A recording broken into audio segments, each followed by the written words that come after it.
that position of strength. For that, and then I also Jasmine. think Any other his thoughts art on was in his collaboration and relationship mentorship building. from And, the other he panelists? definitely demonstrated that with the Gang of Because Four, Kevin? being able to Yeah, incredibly the exhibition join called together Bandits, in Heroes, solidarity. And Poets, and I feel like it Saints happened over a on bar, Brazil, in a bar over some featuring drinks, the Brazilian maybe some artists, singing or what have you. But just was to build those actually a relationships collaboration together between the Charles Wright Museum and a group called Convita.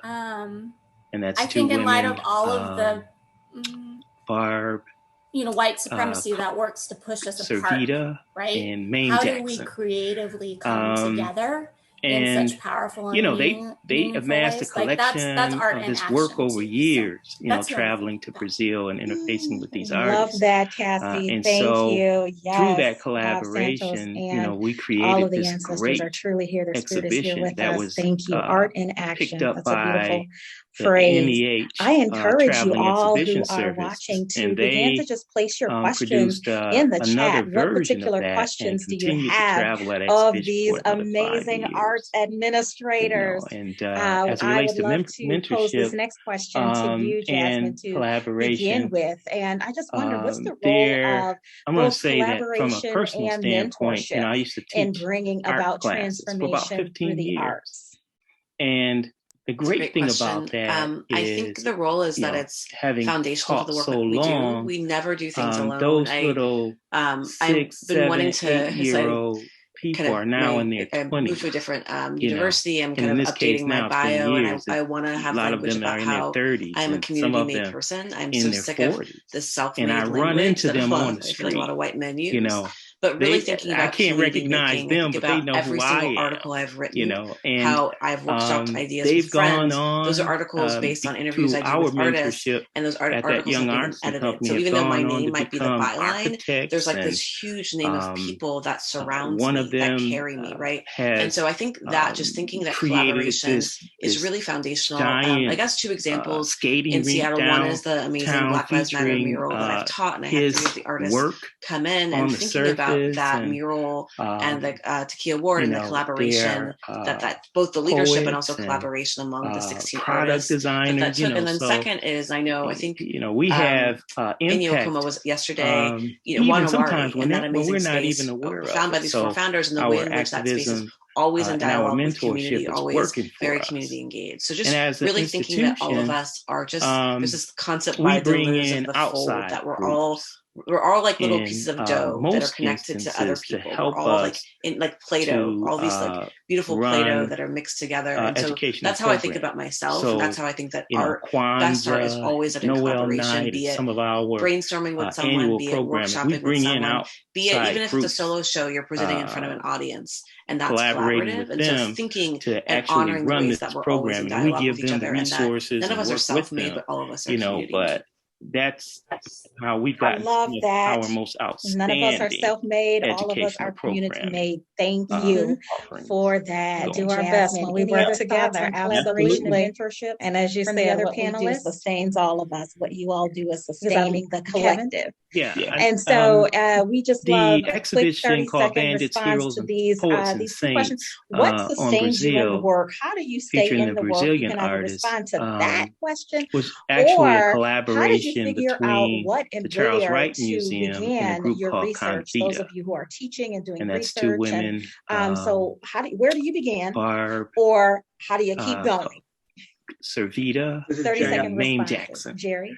Yeah, I mean, and I began my, they amassed a collection of this work over years, traveling to Brazil and interfacing with these artists. Mexican community in my and little so hometown called through that Quincy, collaboration, we created this great that's where it all started exhibition that was I began to do all these oral picked up by our the NEH Traveling Exhibition Service, and they produced another version of that and continued to travel that exhibition for another 5 years. And that was back in the early 1990s. And as it relates to mentorship, it was just wonderful stories I heard, and collaboration, oral histories, and I'm going to say that from a personal standpoint, I used to teach art classes for about 15 years. There you are. Thank you. And Jasmine? the great thing about that is I entered my doctoral program interested in these relationships between performance in the arts and policy. 6, 7, and so that was kind of my interest, but kind of echoing from Cassie and learning from 20s. Cassie, I really listened. And so my research involves, I interview artists in New York, Detroit, Chicago, Seattle, venue owners, policymakers. And I listened. And I run into them on the street. Listening to folks, I teach a methods class. I can't recognize them, but they know who I am. Really refined my research questions. Really refined how I ask questions now about policy and aesthetics and race and space. And so kind of having that initial interest and then using who you engage with, your mentors, your interlocutors to fine tune is kind of how I work. Created wonderful. this Cassie giant or Kevin, want to respond to that? 30 skating seconds. rink down town featuring I would say work, what keeps me going on the surface, and just as Dr. Wright was right in the thick of Bloody Sunday there, and was product designers, inspired and became even more dedicated. We have impact, the struggles even continue, sometimes when we're not even aware of it. So attacks our on voting rights and our mentorship is working for human us. Rights. And as an institution, civil rights in this country, as African Americans, we bring in outside, as Black and Brown people. In most instances, we will continue to highlight those injustices in that. So that's an inspiration for me. Kwanzaa, one of the exhibits we're going to start working on annual this year, we bring in outside environmental justice. And collaborating with them to actually run this program. We remain right in the sources and work with them. And, I'm inspired by that. I'm also inspired by our most outstanding educational program, Black life offering and culture. We do our best when we work together. I'm working on pieces that and as you said, what we do sustains all of us. What you all do is sustaining the collective. Some level and so we just love a quick 30-second response to these two questions. What sustains you in the work? How do you stay in the work? You can either respond to that question, or yes, you all, Kevin's artwork is truly phenomenal. He is truly an artist, and that where do you begin? Thank you for that. And then Cassie. Yeah, what keeps me going is the next generation of leaders who are coming up. They're amazing.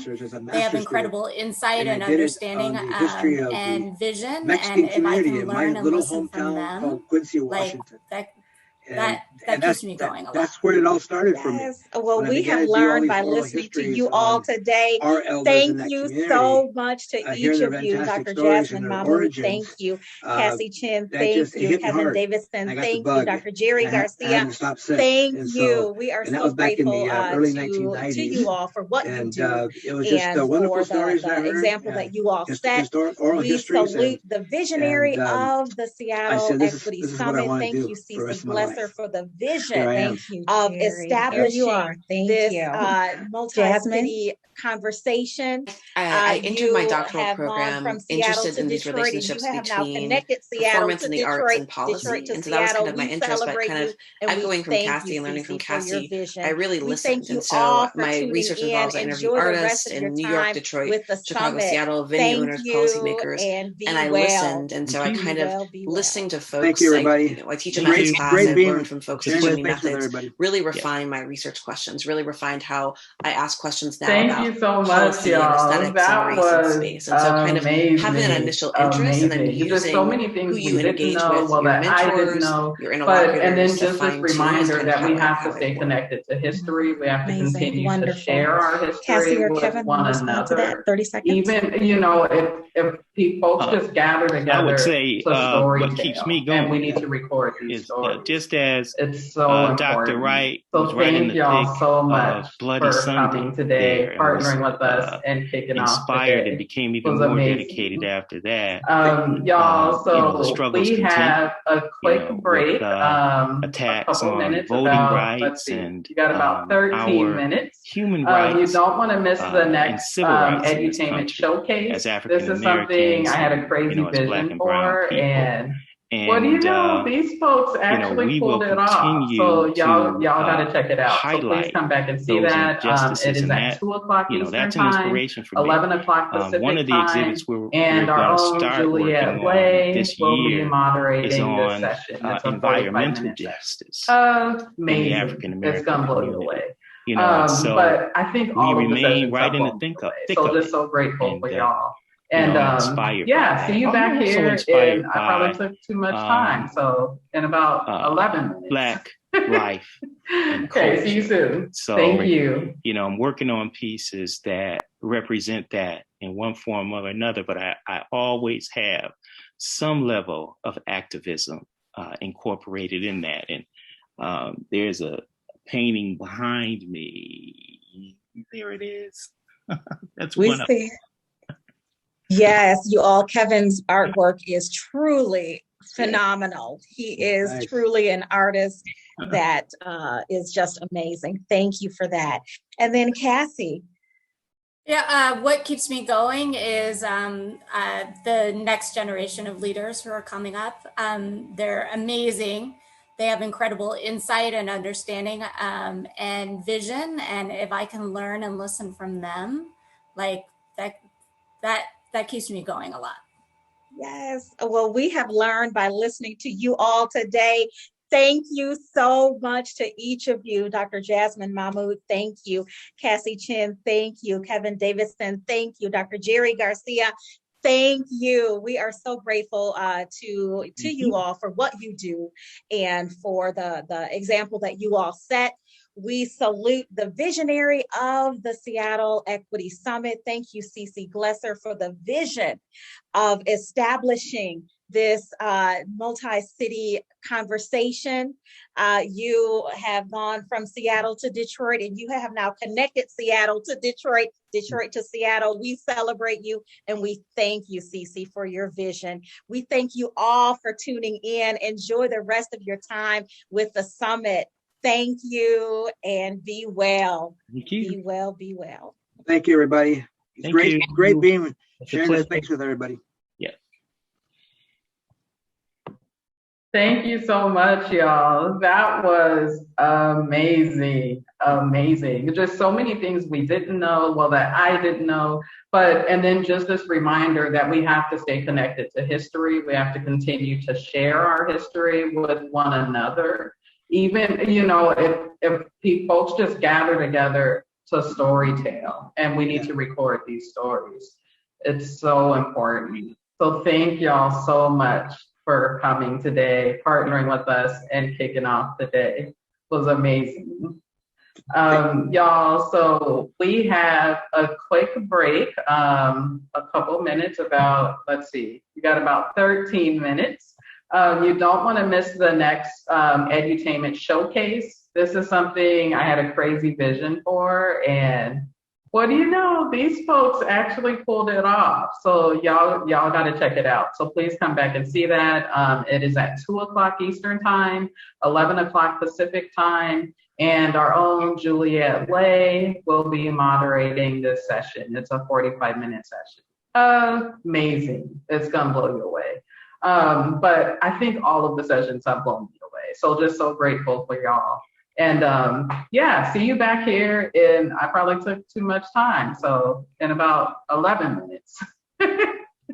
Okay, see you soon. Thank you.